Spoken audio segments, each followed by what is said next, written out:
I was in Minneapolis, and I was talking to somebody, and they lived in a nearby town where not only is there the factory that makes Spam, I think it's the Hormel factory, but next to the factory itself is the official Spam Museum, the Museum of the History of Spam. And when I heard that, I actually got kind of depressed because it hit me. The only people who have ever visited the Spam Museum, hipster douchebags, and that's it. Those are the only people that have ever gone there. Guys, and they're all out front like, look at Spam Museum, get it? And getting their Christmas card photo taken, and like, yeah. The poor people at that museum, I almost feel like it's my mission. I want to buy like a pair, I want to go to JCPenney, get a pair of tan chinos and a dorky short sleeve shirt and be their first non-ironic visitor. Be their first sincere visitor where I just show up and go, I enjoy the Spam meat product and I would love to hear its history and visit your museum. I've never heard of Monty Python. They would carry me around like Peter Gabriel. They would not know what to do with me. Like, oh my God, somebody who's not wearing a fucking Arcade Fire shirt. This is awesome. I don't know what to do with this guy.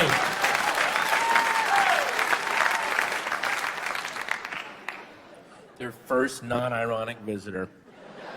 And I'd leave and go, thank you very much. I have to go visit the Pabst Blue Ribbon Brewery and be the first guy that doesn't have mutton chops posing out front.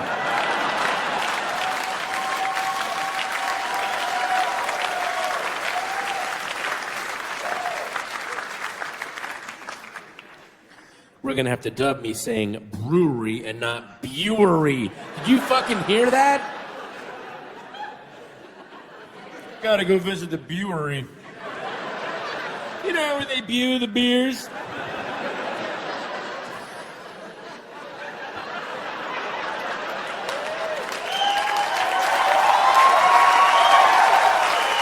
Yeah, that's where they brew the beers. They gotta go see them brew them.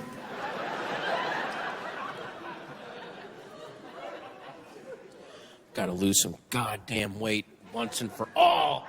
I'll never do it, but I'm gonna, every album I do now, from now on, I'm just gonna go, I gotta lose some weight, man. I gotta...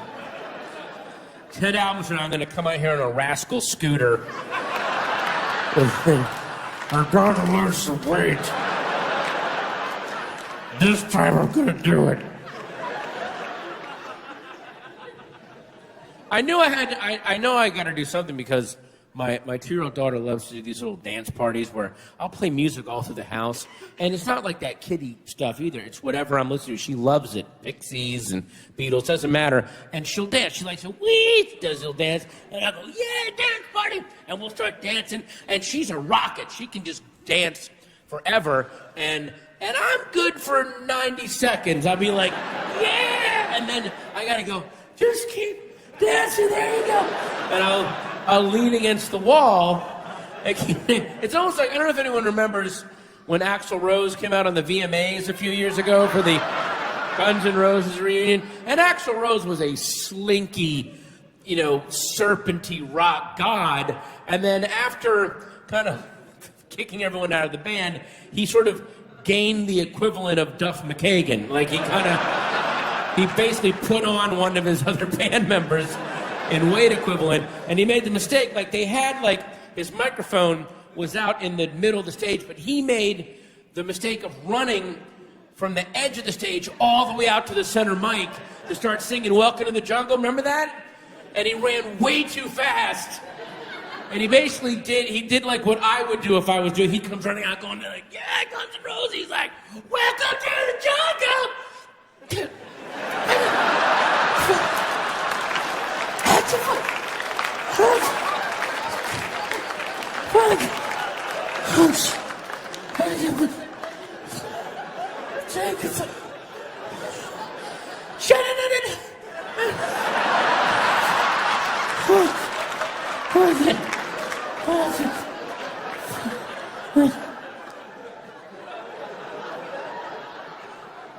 But then I'll take my daughter to these, like, we go to this music together class in this place called Wallaby where she plays, and they'll play music and the kids will dance, and my daughter will dance hard for like 90 seconds, like, yay! And then she'll go and lean against the wall, like, not winded. She just thinks that's what dancing is. Dancing is you go like this, and then you go.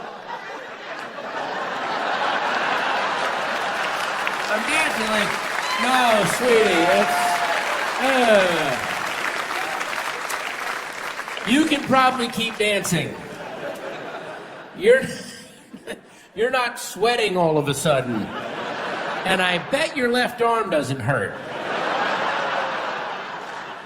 And I bet you don't smell burnt toast.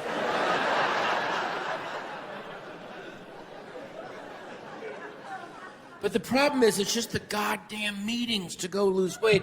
I was in Weight Watchers for a while. I went to Weight Watchers, and it's a great organization. But you know what? Carbs and sugar doesn't have a William S. Burroughs or a Keith Richards. We don't have all my alcoholic, drug addict friends. Their meetings are awesome and dark and compelling. Yeah, I T-boned a school bus and I had to flee to Mexico. And then that's when I'm like, wow. And all the Weight Watchers meetings were, well, number one, I had Doritos for breakfast again.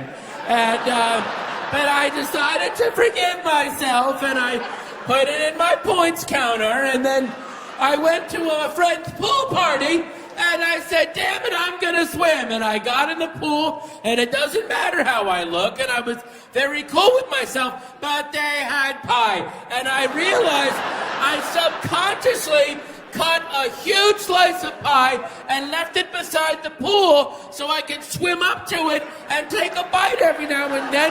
And I said, hey, I'm swimming towards pie.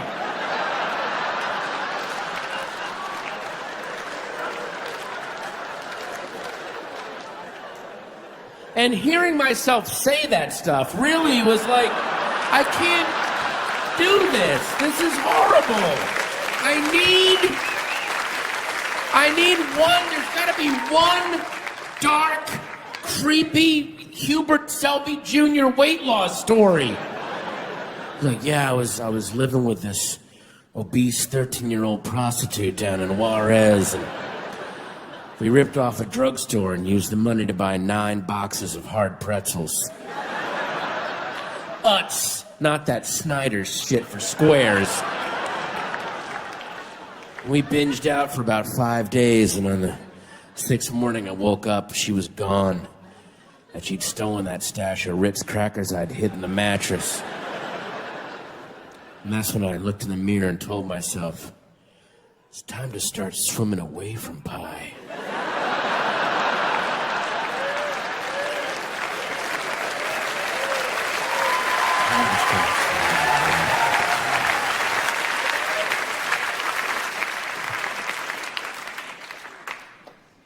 The circus is in town. You know, we've gotten rid of slavery, child labor. How in the hell do we still have the circus? Honestly. The circus, which, look, I'm sure, I don't know when they invented the circus, in 1 AD. I'm sure back then, when there was nothing else to do except be afraid of the sun, yeah, the circus was great. But imagine pitching the circus now as an entertainment destination. Hey, I got this great idea for families and kids. You got to hear this, man. You're going to love this. We're going to put up a tent on the outskirts of town, and we're going to fill it with depressed animals walking slow. Did I say walking? I meant trudging. Trudging counterclockwise in an oval. And while they do it, we're going to play creepy calliope music over them. Just this echoey boop, boop, boop, boop, boop, boop, boop, boop, boop, boop. Their spirits broken. Boop, boop, boop, boop, boop. No connection to the wild. Boop, boop, boop, boop, boop, boop. Sorry, you said this is for like families and kids? because this sounds really grim and creepy. Well, you didn't let me finish, because we're also going to have men in bright clothing and makeup. Time out. You mean like transvestites, right? Well, technically, yes, but they're going to keep going so that they're clowns. You realize a clown is just a transvestite that doesn't stop. If you saw a guy in lipstick and eyeshadow, you'd be like, Timmy, leave him alone. That's his own thing. And the guy's like, oh no, hang on. Woo! Like, oh, Timmy, he's a wonderful clown. Get over there. I didn't know you'd use a whole tube of lipstick on one cheek. Please, entertain my child. Run at him out of the darkness. He'll love it.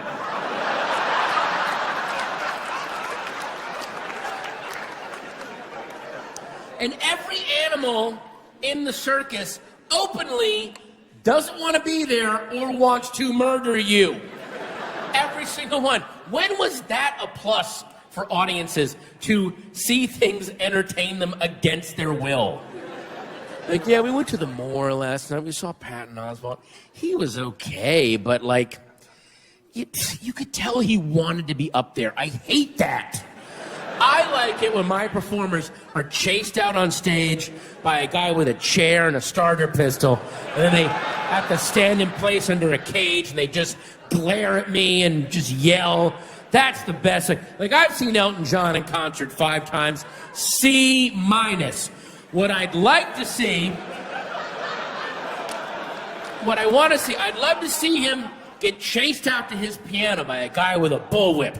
But right before he goes on stage, if he could take a huge dump right off stage, I don't want to see it, but I'd love to vaguely smell it throughout the entire show. Then he gets chased out to his piano and does every one of his songs just screaming them at me.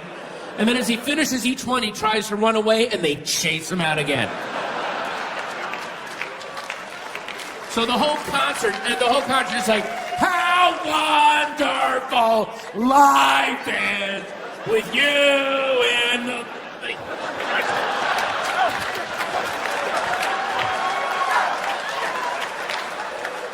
Daniel is traveling tonight on a plane. That's the magic of the circus.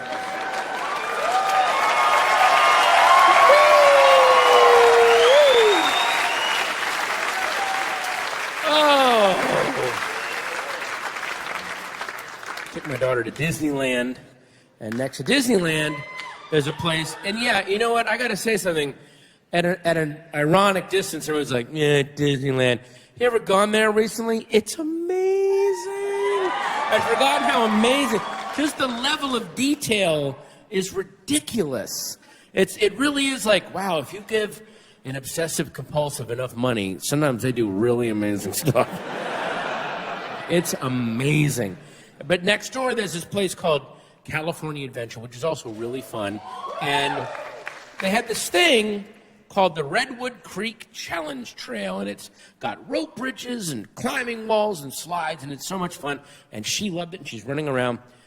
But at the far end of the Redwood Creek Challenge Trail, there's this thing, and if anyone has visited, you know what I'm talking about. It's called the Spirit Cave. And what you do, it's for the kids. The kids go into the Spirit Cave. It's really well done. And on the far wall, there's this impression of a human hand, which you can press your hand to, and the cave lightnings and thunders and lights up, and this animation starts, and you're given your spirit animal. You're told what your spirit animal is, so you can touch the wall and be told you're a wolf. A wolf, wow. Or you touch the wall and you're told that you're an eagle. Oh. And they have a list of all the animals, and they tell you, like, the wolf is brave and, you know, fierce, and the eagle is proud and grand. And you're like, oh, this is amazing. You can also touch the wall and be told that you're a skunk. One of the animals is a skunk. Why would you do that to a little kid? And I saw, by the way, a group of kids at a birthday party, and they're all touching the wall. They're like, I'm a wolf, and climbing you. And this kid hit the wall, skunk came up. All the kids, you smelly skunk! And he, like, you could literally see, like, the goth makeup forming on his face, and all his clothes turning black. Like, there you go. Like, there it is. Future is sealed. And the mom, God bless her, tried to save it, ran over to the chart. It says that the skunk is creative and industrious. They're too late. There's no set of adjectives that are going to stop kids going, your ass is smelly because you're a skunk. No, it says the shit beetle is industrious, and it said shit beetle. We're done. I think we're done. I almost wonder, does the Disneyland Corporation, are they smart enough to know, look, we're going to need artists in the future, guys that are content with sitting in a windowless room drawing Ariel over and over again, so we should have an attraction that every 8th kid, it just breaks their spirit right there. So we can be assured a workforce down the decades. Skunk's good, that'll do it. Yeah. I'm telling you, 20 years from now, there's going to be some kid, some grown-up man at a drawing board, just, goddamn skunk. It's going to be a fighter pilot. Skunk. A goddamn skunk. I know, it's so sad. Oh. You know, I realize now that I'm an atheist, but I'm teetering. And I'm not teetering on believing in God. I'm either going to stay an atheist or I'm going to believe in 8,000 gods. A God for everything. A God for it's too hot. A God for it's too cold. A God for my coffee's too hot. A God for everything.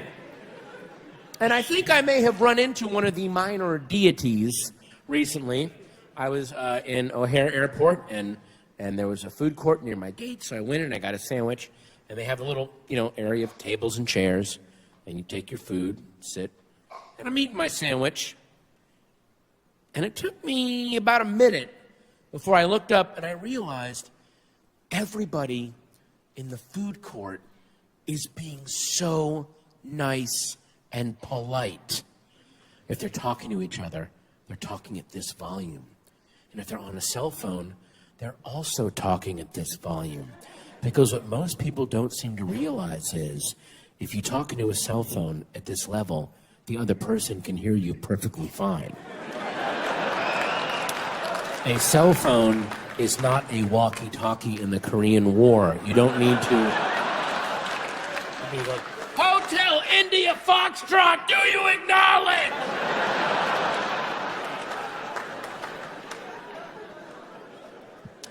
People would finish eating, they would take the uneaten part of their food, put it back in their bag, tie the bag up, save a napkin, give the table a courtesy wipe.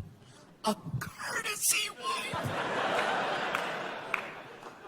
They'd put their chairs back in before they left. And I'm watching all this, and I'm thinking, we're gonna make it. We're gonna make it as a species. And as if the universe heard my thoughts, it sent this guy, and look, there's all kinds of ways to get fat. I'm getting fat in my way, you're getting fat in your way, or not. But this guy had gotten tragic avalanche fat. It had all like slid down here and smothered an alpine village, and it was just this pool of fat. And he came in, he had a cheeseburger in a bag, and he walked up to the table. And by the way, when I say walked to his table, I meant he didn't fall down 30 times in a row. So it was just like this, whoop, whoop, oh! And gets to his table, kind of aims himself over his own chair because his knees have long ago turned to powder. They're gone. So he aims himself, and he's got the cheeseburger, and he dropped the cheeseburger and himself at the same time. It was like this, blah! It was like It's like one of those Galileo gravity experiments. It's like, blah! They both hit. Cheeseburger, me. Gets the cheeseburger out of the bag, throws the bag on the floor, gets the wrapper off, eats the cheeseburger, and when I say eats, I mean he went, get there. He just took 3 bites. Basically, he disassembled it into 3 different pieces and refit it whole into his mouth. It was like, I solved the puzzle! Then he gives it like a half a chew, and now it's time to swallow, and you could see his neck muscles are just, please, God, don't do. They're sending every pain signal they can think of into his brain. They're making up, they're like, eaten by a shark, send it, see if it'll stop him. And he grips the edge of the table and he just gets this thing down, and you could see it like fall into this subterranean lake of melted cheese and Mr. Pibb, just like sploosh! And then he like wipes his face with the wrapper and then leaves, and he left like this. This is how he left his table. He was just like this.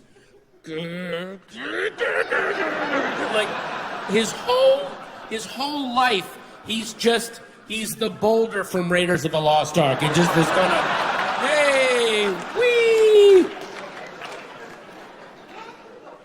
And I'm telling you, it's like the god of slobbiness heard my hopeful thoughts and said, send him my avatar. Let him know I exist!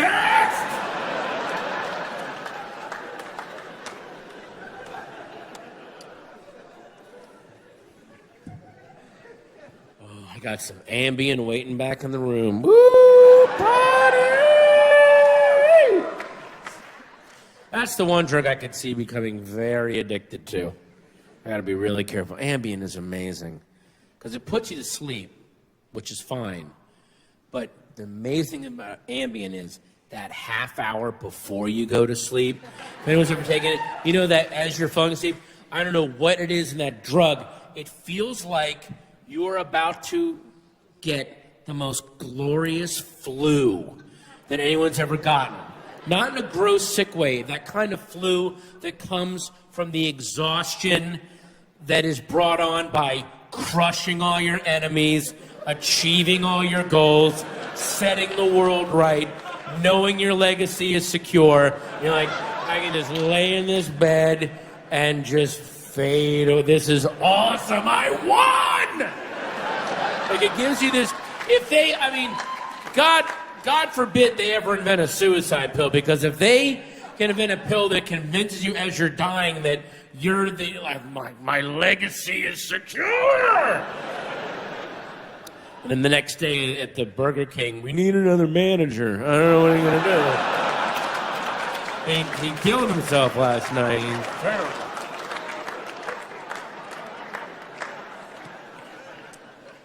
But the thing about Ambien is you have the most, the dreams you have on Ambien, and they're not nightmares, but they're so creepy and nonsensical and bizarre. Do you know what I'm talking about? The weird Ambien dreams that you get? Here's what I think happens is, I think when you fall asleep, you enter this vestibule, and there's about a dozen doors, and every night one door opens, and one dream theater troupe comes tumbling out. The nightmare group comes out. Oh, it's the clown with chainsaws for tits. Hello, we'll be your nightmare. Or it's the having sex with someone famous. Ladies and gentlemen, Miss Scarlett Johansson. Here we go. Or it's the naked at school dream. Or it's the, I got to go take this test that I haven't studied for. All those classic ones.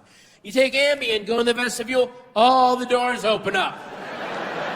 And all the groups come out, and they're like, I thought he was having a nightmare. What the hell? Is he on Ambien again? Idiot. All right, you know what? Fuck it. Put Scarlett Johansson's face on the chainsaw-titted clown. And he'll be on a plane that's crashing, and it's late for a calculus test. And he's naked. He's naked. Do the whole thing.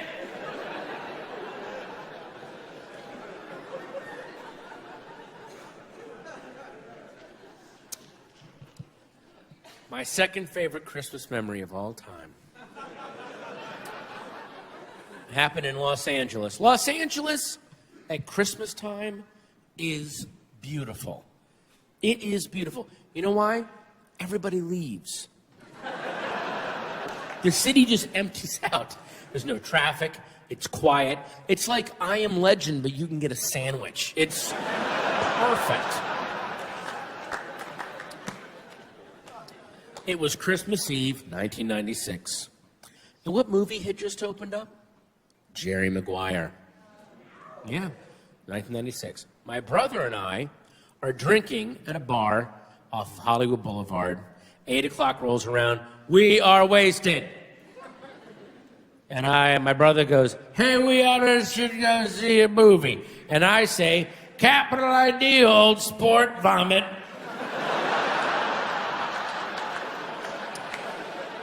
So we go down the street to see Jerry Maguire, which was playing at the now closed Galaxy Multiplex, the crappiest theater in L.A. Who wants to see a choppy print of Anaconda in a room full of meth addicts' popcorn farts?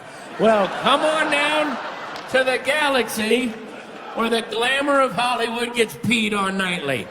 So we see Jerry Maguire's playing. I'm like, I love Cameron Crowe. Matt, let's go see Jerry Maguire. My brother goes, all right. So we go in. It's my brother and I. We're sitting together. And then there's 8 other people all by themselves. They're alone on Christmas Eve. And maybe they were thinking, I'll go see this Tom Cruise movie. Get a little glimmer of hope. A little beacon of optimism for the new year. Who knows? So we're watching the movie. I kind of liked it. No, I thought it was pretty good. I liked that movie. My brother, unbeknownst to me, fucking hated it. And I mean, he is sitting there grinding his molars, didn't make a peep, just sat there, just didn't say anything to the very end of the movie. And there's that final scene when Tom Cruise comes running back to Renee Zellweger. Remember that? He gives that whole beautiful speech about, I wanted to be with my wife, and I love you, and all this thing. And then she goes, you had me at hello. And it's really, now, watch the scene again. In the middle of Tom Cruise's speech, there's this sudden dramatic pull into his face. And there's tears in his eyes. And he says, we live in a cynical world. And that's when my brother went, fuck you! Oh my God! Oh my God! That is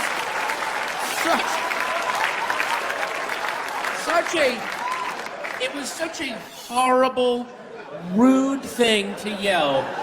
And I was laughing so hard. I could not get the air in to make the sound of laughter.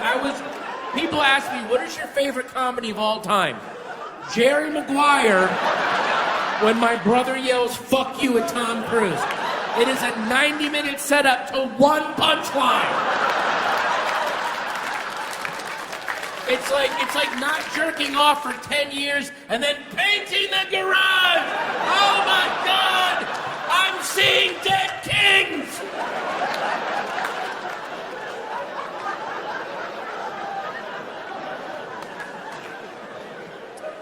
You know, I live in Los Angeles, and for a long time I was very ambivalent about living in LA, and I realized it was because of all of my New York friends. They are the ones who put it into my head, oh, you live in this shallow, plastic, sellout town. You gotta move to New York. That's where it really happens, man. You gotta move to New York.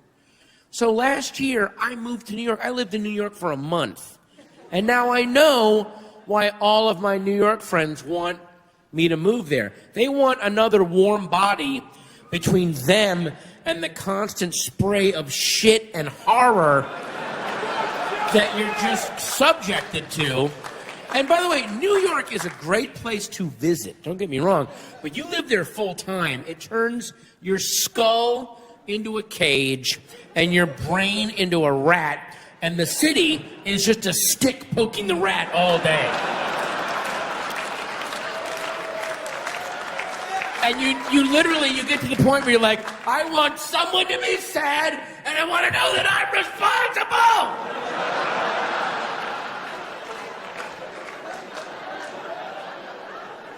So, and I made the mistake of bringing my dog with me. I have this little French bulldog, and he's always waiting to eat. And we live in the suburbs. It's quiet. He goes on walks. He's calm. He poos. He pees. He's happy. Now he's in New York every 8 seconds. Eat, fuck you, bang! He thinks he's going to be murdered every 8 seconds. He wants to stop and square his paws and get his ears back against it. I understand that. He's descended from gray wolves. All dogs are descended from gray wolves. He wants to die like a proud hunter. I get that. Let me die with my fangs out, man. He wouldn't poo and pee on his walks. I know why. He doesn't want to die taking a dump on Bleecker Street like a curled up salad bar shrimp. Ooh.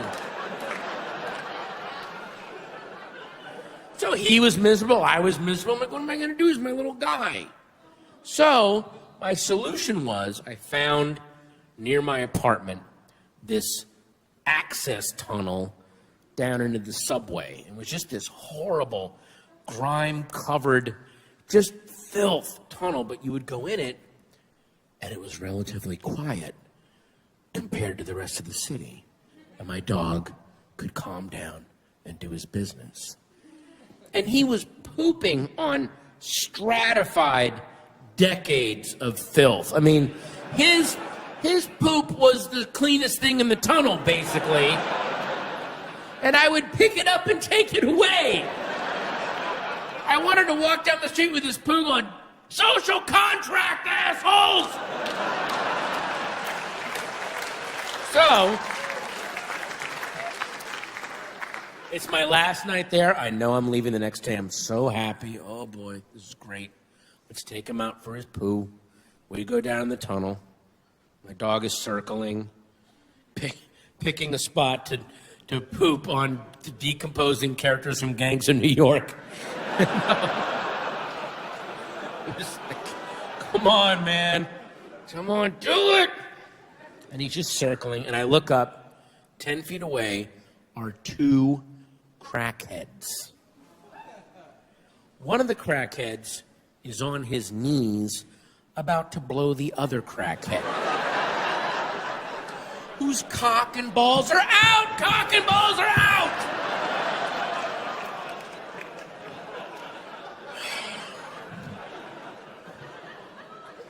I assume this is being done in exchange for crack. Goods and services are trading hands. Our free market economy is strong.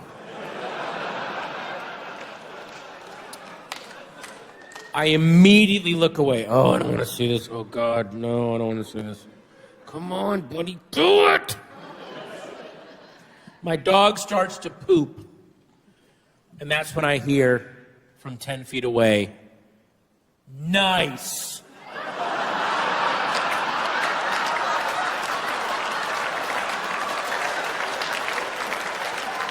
Really nice. I wanted to go, I'm sorry, am I ruining this romantic George Gershwin moment in the summer twilight of Manhattan? Which I said none of that, by the way. I just kept my head down. Please finish, please. He finished and picked up his poo. I fled. In my head, I'm thinking, I've got to get out of this hellhole city. I hate it here so much.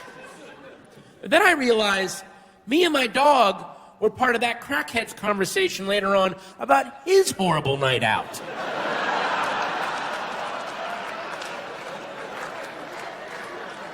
He's like, I gotta get the hell out of this city. You're not gonna listen to this shit. So, earlier, me and Blue Nipples go down the 50th Street Grime Tunnel, right? He's gonna give me one of his patented dry-tongued four-tooth blowjobs for what he thinks is a Ziploc bag. You crap, I don't know what I done. I cut up a bar of ivory soap because nothing feels better than cheating my only friend out of fellatio, right? Yeah, so I have fun. So anyway, I'm as hard as a towel rack, and some recently showered, well-dressed asshole and his small, well-behaved dog come down the goddamn grime tunnel. The dog starts taking a dump not 10 feet from where I am. I go half soft, I dribble my chemically poisoned cum all over the kids I stole off that blind black kid.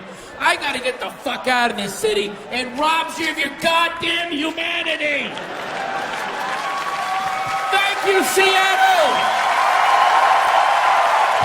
Thank you so much. Thank you.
Thank you.